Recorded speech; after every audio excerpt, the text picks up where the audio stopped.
Assalamualaikum warahmatullahi wabarakatuh. Perkenalkan, kami dari kelompok 1 akan mempresentasikan materi pada bagian chapter 7, yaitu Organizational Factors, The Role of Ethical Culture and Relationship, di mana kami beranggotakan 3 orang, saya sendiri Peldayanti, teman saya Nur Samsi Adillah, dan Rizka Okta Putri. Selamat menyaksikan. Di mana di sini kami akan membahas beberapa poin. Yang pertama ada definisi dari budaya perusahaan, yang kedua peran budaya perusahaan dalam pengambilan keputusan etis, yang ketiga kerangka etis dan evaluasi budaya perusahaan, yang keempat etis sebagai komponen budaya perusahaan, yang kelima kepatuhan versus budaya etis berbasis nilai, yang keenam whistleblowing, yang ketujuh pemimpin mempengaruhi budaya perusahaan, yang kedelapan bentuk kekuasaan budaya perusahaan, yang kesembilan memotivasi perilaku etis, yang ke-10 struktur organisasi dan etis bisnis, yang ke-11 struktur dan budaya, yang ke-12 variasi dalam perilaku karyawan, dan yang terakhir kita akan membahas mengenai dalam budaya perusahaan.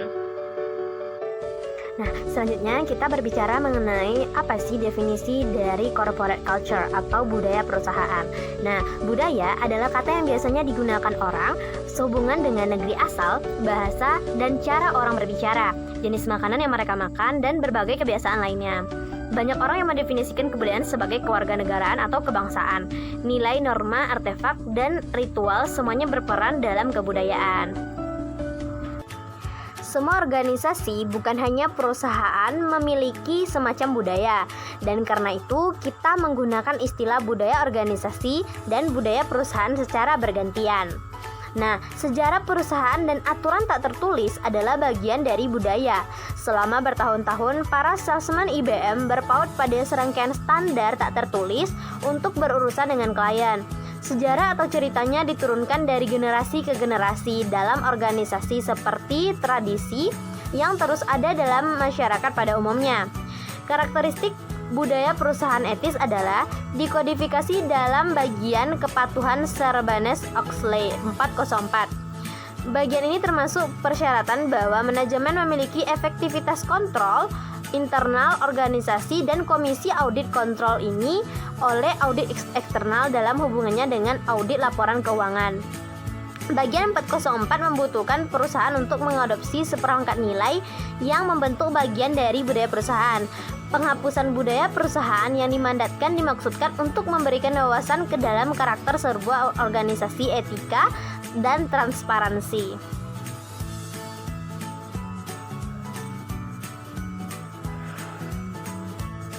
Semua organisasi, bukan hanya perusahaan, memiliki semacam budaya, dan karena itu kita menggunakan istilah budaya organisasi dan budaya perusahaan secara bergantian.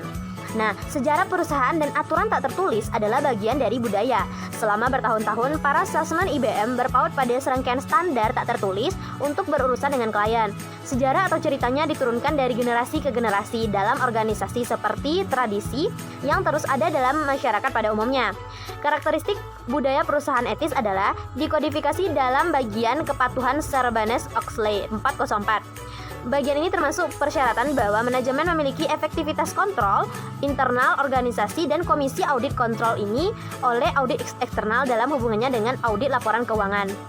Bagian 404 membutuhkan perusahaan untuk mengadopsi seperangkat nilai yang membentuk bagian dari budaya perusahaan. Penghapusan budaya perusahaan yang dimandatkan dimaksudkan untuk memberikan wawasan ke dalam karakter sebuah organisasi, etika, dan transparansi. Budaya etis perusahaan diukur dengan cara berikut. Manajemen dan dewan menunjukkan komitmen mereka untuk mengontrol kuat dan nilai inti merangkul komunikasi dan tindakan mereka. Setiap karyawan didorong dan diharapkan untuk terlibat langsung dalam kepatuhan, terutama sistem kontrol internal. Nah, setiap karyawan didorong dan diberdayakan untuk melaporkan pengecualian kebijakan. Karyawan diharapkan berada dalam lingkaran komunikasi melalui resolusi dan tindakan perbaikan. Karyawan memiliki kemampuan untuk melaporkan pengecualian kebijakan secara anonim kepada anggota organisasi manapun. Nah, anggota manajemen lainnya dan dewan direksi. Nah, selanjutnya, peran budaya perusahaan dalam pengambilan keputusan etis. Budaya perusahaan telah dikaitkan dengan perusahaan adalah keberhasilan atau kegagalan. Beberapa budaya begitu kuat sehingga untuk orang luar mereka datang untuk mewakili karakter dan seluruh organisasi. Misalnya, Levi Strauss, Ben dan Jerry's Handmade Ice Cream, dan Hershey Food secara luas dianggap sebagai organisasi santai dengan budaya etis yang kuat. Sedangkan Lockheed Martin, Procter dan Gamble dan Instrument Texas dipandang sebagai budaya yang lebih formal. Budaya suatu organisasi mungkin secara eksplisit diartikan atau meninggalkan pernyataan eksplisit tentang nilai-nilai, kepercayaan, dan adat istiadat yang biasanya datang dari manajemen atas. Memo, kode perilaku tertulis, buku pedoman, bentuk buku pedoman, dan upacara adalah ekspresi formal dari budaya organisasi. Selanjutnya, kita akan berbicara mengenai kerangka etis dan evaluasi budaya perusahaan. Terdapat beberapa ciri pemimpin di masa depan. Nah, keempat kebudayaan itu adalah integritas, interpersonal atau communication skill, ability to motivate others, business savvy, dan other or don't know. Nah, selanjutnya, etis sebagai komponen budaya perusahaan. Sebagaimana ditunjukkan dalam kerangka yang disajikan dalam bab 5, budaya etis merupakan komponen etis dari budaya atau perusahaan adalah faktor penting dalam pengambilan keputusan etis. Jika sebuah perusahaan menganjurkan atau memberi imbalan atas perilaku yang tidak etis pada karyawan, mungkin akan bersikap tidak etis. Nah, jika budaya menuntut merekrut orang dengan nilai-nilai yang spesifik dan sama, dan jika nilai tersebut dianggap sebagai pola perilaku tidak etis dalam masyarakat, maka masyarakat akan melihat organisasi dan para anggotanya sebagai pola tidak etis. Nah, ini sering terjadi di beberapa bidang pemasaran. Kadang-kadang menggunakan taktik penjualan yang agresif untuk mendapatkan pelanggan yang membeli hal-hal berdasarkan respon emosional terhadap daya tarik. Nah, jika tujuan utama perusahaan itu adalah menghasilkan laba sebanyak mungkin melalui cara apapun, budayanya dapat merangsang perilaku yang bertentangan dengan nilai-nilai moral yang dipegang oleh pemegang saham. Selanjutnya, kepatuhan versus budaya etis berbasis nilai. Nah, selama abad ke-20, perbedaan perkembangan antara jenis budaya perusahaan, budaya berbasis etis tradisional yang berfokus pada kepatuhan model aturan profesional akuntansi, menciptakan landasan kepatuhan yang diorganisasi di sekitar risiko. Nah, budaya berbasis pujian menggunakan pendekatan legalistik untuk etis. Mereka menggunakan hukum dan peraturan-peraturan untuk menciptakan kode dan persyaratan. Nah, kode perilaku ditetapkan sesuai dengan kefokusan mereka, dengan aturan dan kebijakan yang ditegakkan oleh manajemen. Alih-alih berputar di sekitar budaya etis, perusahaan berputar di sekitar manajemen risiko. Selanjutnya kita berbicara tentang whistleblowing atau pelapor pelanggaran. Nah, whistleblowing adalah suatu pengungkapan pelanggaran atau pengungkapan perbuatan yang melawan hukum, pengungkapan perbuatan yang tidak etis, atau pengungkapan perbuatan yang tidak bermoral yang dilakukan dan mengakibatkan kerugian bagi organisasi atau pihak yang berkepentingan, yang dilakukan oleh karyawan atau pimpinan suatu organisasi kepada suatu lembaga atau pihak lain yang dapat mengambil tindakan atas pelanggaran tersebut. Sejumlah undang-undang ada untuk melindungi whistleblower atau pihak pelapor. Nah, yang mana Departemen Tenaga Kerja Amerika Serikat atau yang dikenal dengan DOL itu secara langsung melindungi pelapor, pihak yang melaporkan pelanggaran hukum yang terjadi. Namun di sini syaratnya pihak ini itu menolak untuk melakukan tindakan yang melanggar hukum tersebut. Nah, ada 5 pertanyaan yang akan diajukan kepada whistleblower ini atau pihak pelapor. Teman-teman bisa lihat gambar itu. Jadi yang pertama itu artinya bahwasanya apakah saya telah menggunakan peluang dalam melaporkan pelaporan internal mengenai pelanggaran dalam perusahaan. Terus yang kedua itu apakah saya sudah memeriksa mengenai kode perusahaan atau perilaku yang pantas atau sesuai, dan juga mengenai standar pelanggaran, karena kalau seandainya sudah mengetahui mana yang harus dilakukan, mana yang tidak boleh dilakukan, maka whistleblower ini dapat diterima. Kenapa? Karena memang benar-benar dia paham mana yang pantas dan mana yang tidak pantas. Terus bagaimana standar dari pelanggaran tersebut, mana yang dianggap itu sebuah pelanggaran dalam suatu organisasi. Terus yang ketiga, apakah ini masalah pribadi yang harus diselesaikan dengan cara yang lain gitu. Terus pertanyaan yang keempat itu artinya, dapatkah saya mengelola stres yang akan dihadapi yang mungkin timbul dalam pengungkapan pelanggaran di dalam organisasi tersebut. Dan yang terakhir, pertanyaannya, dapatkah saya menghadapi konsekuensi dalam penyelesaian konflik etika dan hukum dalam suatu organisasi tersebut. Nah, itulah 5 pertanyaannya yang akan diajukan untuk whistleblower.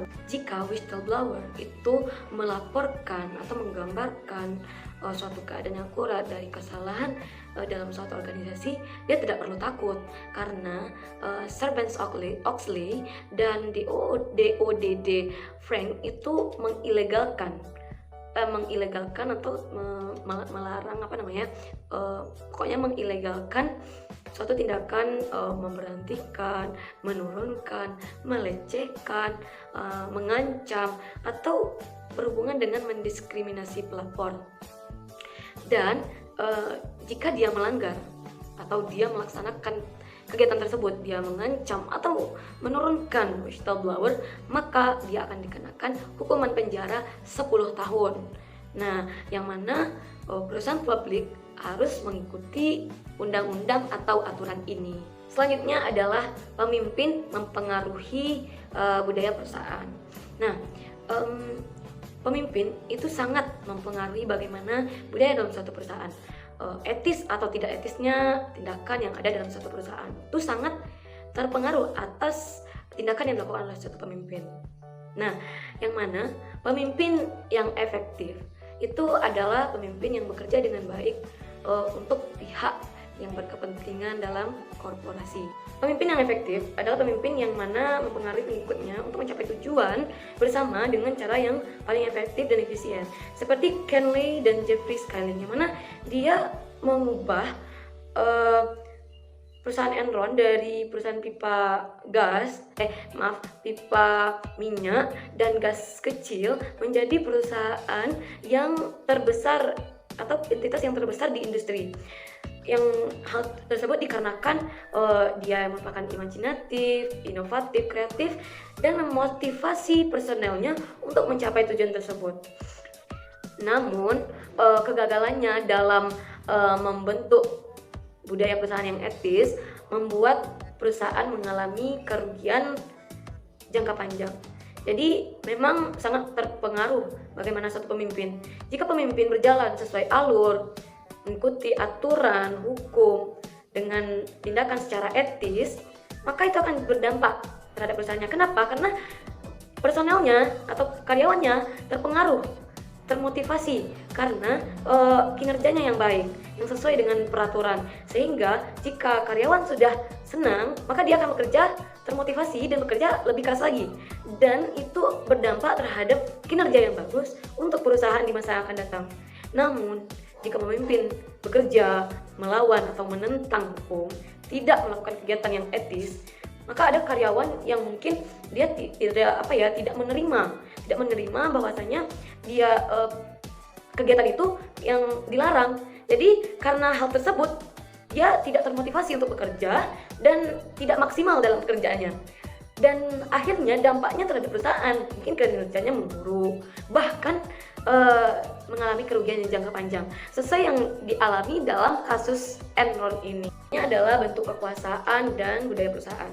Nah, kekuasaan mengacu pada pengaruh pemimpin dan manajer terhadap atas perilaku atau keputusan bawahannya, yang mana mengerahkan kekuasaan adalah salah satu cara untuk mempengaruhi kerangka pengambilan keputusan yang etis yang sudah dijelaskan sebelumnya. Nah, di sini terdapat ada 5 basis atau kekuatan yang dapat mempengaruhi seseorang. Yang pertama itu adalah reward power atau kekuatan penghargaan. Nah, yang mana kekuatan penghargaan ini juga sangat mempengaruhi orang lain untuk melakukan sesuatu. Mungkin memberikan suatu insentif berupa uang, terus berupa posisi, status, atau berupa promosi. Nah, yang mana contohnya seperti ini. Seorang penjual mobil yang memiliki 2 mobil. Yang pertama itu adalah Toyota dan Kia. Dilihat dari kualitasnya, Toyota lebih berkualitas dibanding Kia. Maka secara logisnya penjual ini akan menawarkan atau menjualkan Toyota kepada pihak pembeli. Karena apa? Karena dia berkualitas dan harganya sama dengan mobil Kia ini. Namun ternyata dibuat peraturan bahwasanya Kia ini tingkat komisinya lebih tinggi dibandingkan Toyota. Maka secara tidak langsung penjual itu akan berusaha sekuat mungkin untuk melariskan penjualan dari Kia ini. Karena apa? Karena adanya penghargaan berupa apa? Berupa komisi yang akan diberikan. Maka dari contoh tersebut bahwasanya benar penghargaan itu dapat mempengaruhi seseorang dalam melakukan suatu tindakan. Ini adalah kekuatan koersif. Nah, kekuatan koersif ini berbanding terbalik dengan kekuatan penghargaan tadi. Alih-alih dapat imbalan, malah dapat sanksi. Misalnya gini, seorang penjual yang mana kliennya meminta suap kepada penjual tersebut, yang mana jika seandainya dia tidak memenuhi permintaannya, dia akan mengancam bahwasanya dia bisnisnya akan beralih ke tempat lain.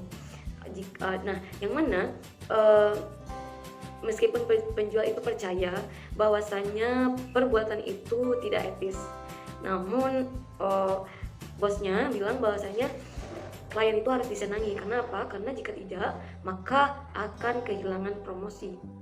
Nah, makanya dari itu atasan memberikan sanksi jika dia tidak melakukan.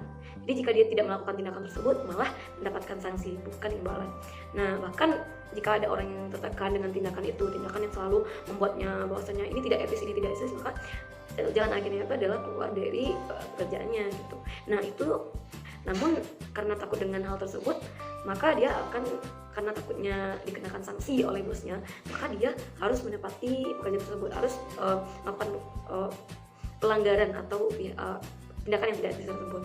Nah, dari hal tersebut sangat mempengaruhi orang lain dari kekuatan koersif ini. Selanjutnya adalah kekuatan yang sah. Memiliki keyakinan bahwasanya ia memiliki hak untuk membuat orang terpengaruh, dan pihak tertentu itu memiliki kewajiban untuk memenuhi apa yang diperintahkan oleh orang tersebut. Itu dikarenakan gelar atau posisi yang ada pada diri seseorang tersebut. Nah, itu akan terlihat pada kekuasaan seseorang dalam suatu organisasi. Nah, karena gelarnya atau posisinya dalam suatu perusahaan yang tinggi, maka orang harus mematuhinya walaupun dia melakukan suatu tindakan yang bertentangan atau melakukan tindakan yang tidak etis. Nah, hal tersebut juga menggambarkan bahwasanya kekuatan yang sah, baik berupa gelarnya atau posisinya, itu dapat mempengaruhi seseorang untuk berlaku karena adanya kewajiban untuk memenuhi apa yang mereka perintahkan di luar apakah itu etis dan tidak etis. Selanjutnya adalah kekuatan ahli. Nah, kekuatan ahli ini berhubungan dengan pengetahuan seseorang. Kekuatan ahli ini berdasarkan kredibilitas antara pesan dan bawahannya. Yang mana kekuatan ahli ini memiliki korelasi yang positif terhadap beberapa tahun seseorang itu bekerja, atau berupa pekerjaannya, pendidikan, ataupun penghargaan yang dia terima atas kinerjanya. Namun, kekuatan ahli ini dapat juga memunculkan suatu tindakan yang tidak etis, bahkan dia melakukan manipulasi untuk keuntungannya tanpa mengabaikan hal-hal yang dianggap tidak etis. Misalnya seorang akuntan itu demi mendapatkan tambahan itu tidak atau mengabaikan mengenai keakuratan data yang dia terima atas audit yang dia lakukan, dan itu hal tersebut menggambarkan bahwasanya kekuatan ahli itu sangat mempengaruhi seseorang dalam melakukan suatu tindakan. Nah, selanjutnya adalah kekuatan rujukan, yaitu kekuatan yang mana orang lain merasa bahwasanya ia memiliki tujuan yang sama dengan orang lainnya juga. Nah, maka orang ini akan mempengaruhi orang lain tersebut untuk melakukan suatu tindakan yang etis demi mencapai tujuan mereka bersama. Langsung saja lihat pada contoh ini, yang mana Lisa Jones adalah seorang manajer di Departemen Akuntansi dalam perusahaan manufaktur, ditekan untuk meningkatkan penjualan. Dia meminta Michael Wong, yang merupakan seorang penjual, untuk mempercepat pengiriman kontrak penjualan, dan jika mungkin mendorong penjualan lanjutan dan menjual pengiriman yang tertunda.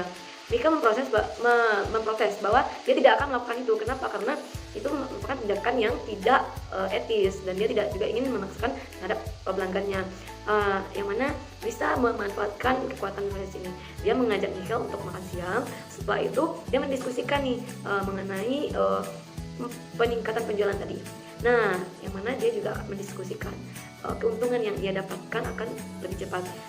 Dalam hal tersebut, Michael Wong ini setuju.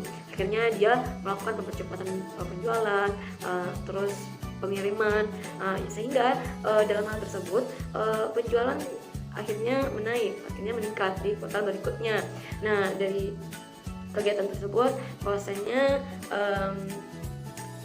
kota referensi ini sangat mempengaruhi seseorang dalam melakukan tindakan.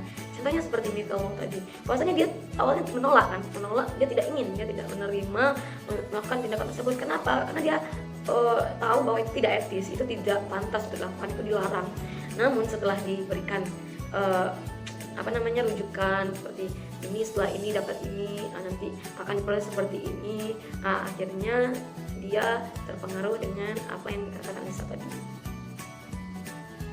Nah, itulah 5 kekuatan yang sangat mempengaruhi seseorang dalam melakukan suatu tindakan. Selanjutnya, memotivasi pelaku etis. Nah, kemampuan seorang pemimpin untuk memotivasi belajar kunci memainkan motivasi, belajar kunci memainkan peran kunci dalam menjaga organisasi individu.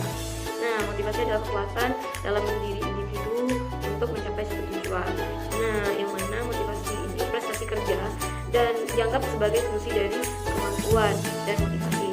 Seperti persamaannya, prestasi kerja sama dengan motivasi dikali dengan kemampuan seseorang. Nah, yang mana memotivasi seseorang itu dapat dilakukan dengan memberikan insentif kepada seseorang tersebut, agar jika diberikan insentif maka otomatis orang termotivasi untuk untuk memulai insentif tersebut. Namun pemimpin yang aktif harus menjelaskan bagaimana sih pekerjaan yang etis itu, motivasi karyawan untuk melakukan pekerjaan yang etis, bukan pekerjaan yang etis. Misalnya gini, karyawan bekerja ingin posisinya mungkin akan cepat lebih tinggi, sehingga dia menyabotasi proyek. Hal tersebut kan sangat merugikan bagi perusahaan, dan itu merupakan suatu tindakan yang tidak etis. Karyawan ini termotivasi untuk bekerja karena dia tergiur dengan jabatannya yang akan didapatkan. Namun dia termotivasi dengan cara yang salah, cara bekerjanya yang salah, yaitu dengan menyabotasi proyek yang mana dampaknya pada pekerja.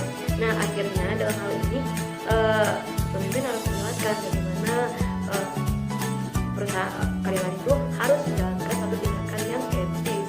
Kalau termotivasi bekerja secara bekerja sepenuh hati, cepat, teliti dan sebagainya dengan yang sesuai jalur yang tidak melawan hukum, dan maka dia akan mendapatkan apa yang dia rencanakan, apa yang sesuai. Selanjutnya adalah struktur organisasi dan budaya. Jadi struktur organisasi itu sangat penting. Kenapa? Karena dia dapat menjelaskan bagaimana etika dalam organisasi tersebut. Nah, di sini terdapat ada 2 organisasi, ada sentralisasi dan ada desentralisasi. Nah, sentralisasi yaitu terpusat, di mana tanggung jawab terus keputusan itu berada di tangan manajer oleh atas. Yang mana ini biasanya pada perusahaan yang kecil dan tinggi dan manajer yang tidak terlalu santai dalam mengambil keputusan. Dan tantangan yang etikanya tidak terlalu tinggi. Nah, yang kedua adalah desentralisasi atau pemberian wewenang kepada pihak bawahan, manajer bawahan, yang mana dia mengambil keputusan. Nah, ini menciptakan tantangan bagi tantangan dalam etika, dan namun dia juga dapat meminimalisasi dilema etika. Baiklah, di sini saya akan membahas tentang struktur dan budaya. Saat membahas budaya perusahaan, kita cenderung fokus pada organisasi secara keseluruhan. Tapi, nilai keyakinan, pola, dan aturan perusahaan seringkali diekspresikan melalui kelompok yang lebih kecil dalam organisasi. Selain itu, kelompok individu dalam organisasi sering mengadopsi aturan dan nilai mereka sendiri. Jenis 2 grup mempengaruhi nilai etis dalam bisnis. Grup formal didefinisikan sebagai perakitan individu dengan struktur terorganisir yang secara eksplisit diterima oleh kelompok.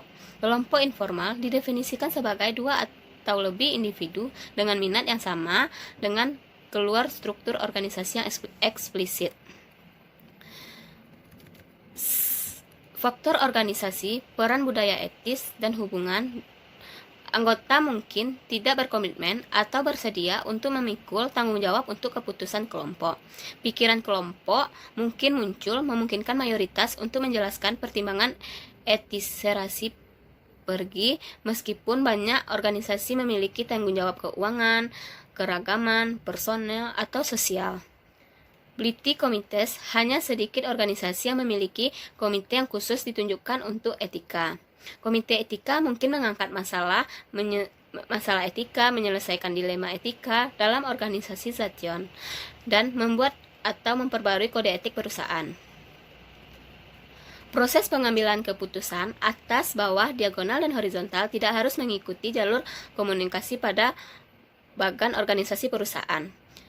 Informal yang disampaikan dalam seletingan mungkin berhubungan untuk pekerjaan, organisasi, masalah etika, atau mungkin hanya gosip dan rumor. Selanjutnya, variasi dalam perilaku karyawan.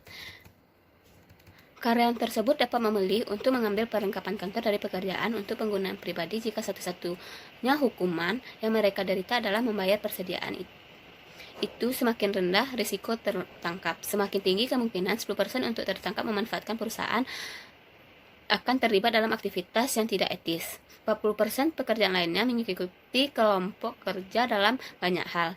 Ini karyawan paling prihatin tentang implikasi sosial dari tindakan mereka dan ingin menyesuaikan diri ke dalam organisasi. Meskipun mereka memiliki pendapat pribadi, mereka mudah dipengaruhi apa yang dilakukan orang di sekitar mereka.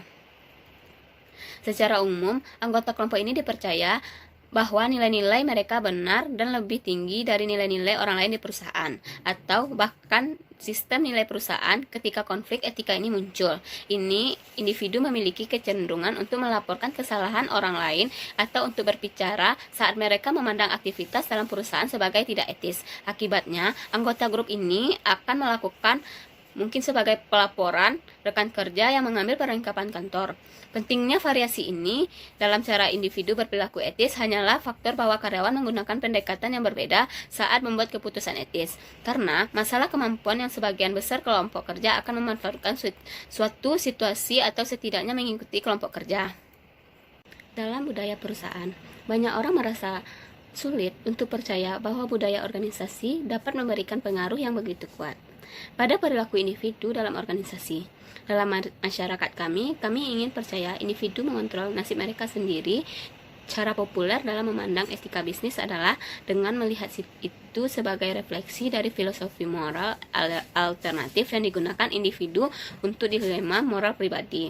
Seperti yang ditunjukkan pada bab ini, keputusan etis dalam organisasi adalah komite dan kelompok formal dan informal, bukan oleh individu. Keputusan terkait dengan pelaporan keuangan, periklanan, desain produk, praktik penjualan, dan solusi masalah pengendalian seringkali berada di luar pengaruh individu saja. Selain itu, keputusan ini seringkali didasarkan pada bisnis daripada tujuan pribadi.